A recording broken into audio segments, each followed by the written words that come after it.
Hello दोस्तों, आज हम वीर सावरकर जी का जीवन परिचय सीखने जा रहे हैं।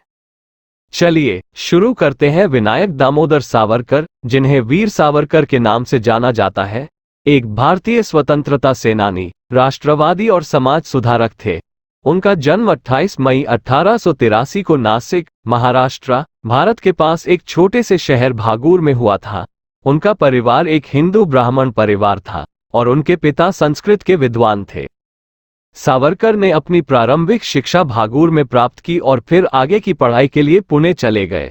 वह एक मेधावी छात्र था और पढ़ाई में अव्वल था। 1901 में वे ग्रेज इन लंदन में कानून का अध्ययन करने के लिए इंग्लैंड गए। वह इंग्लैंड में रहते हुए भारतीय स्वतंत्रता संग्राम में सक्रिय रूप से शामिल हो गए और 1906 में फ्री इंडिया सोसाइटी की स्थापना की। 1910 में सावरकर को भारतीय स्वतंत्रता संग्राम में शामिल होने के लिए इंग्लैंड में गिरफ्तार किया गया था और उन्हें भारत प्रत्यर्पित किया गया था। उन्हें अंडमान और निकोबार द्वीप समूह की सेल्युलर जेल में कैद किया गया था, जिसे काला पानी के नाम से भी जाना जाता है, जहां उन्होंने 1 दशक से अधिक समय बिताया। अपने कारावास के दौरान उन्होंने the Indian war of independence 1857 और कमला सहित कई किताबें और कविताएं लिखी। जेल से रिहा होने के बाद सावरकर ने भारतीय स्वतंत्रता संग्राम के लिए काम करना जारी रखा और हिंदू महासभा के एक प्रमुख नेता बन गए। वह हिंदुत्व के प्रबल समर्थक भी थे, जो एक राजनीतिक विचारधारा है जो हिंदू संस्कृति और मूल्यों को बढ़ावा देने और उनकी रक्षा करने का प्रयास करती है।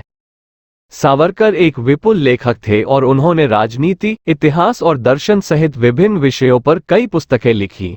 उनके कुछ उल्लेखनीय कार्यों में Hindutva, Who is a Hindu, 6 Glorious Epochs of Indian History और माजी जन्मथेप, My Life Sentence शामिल है।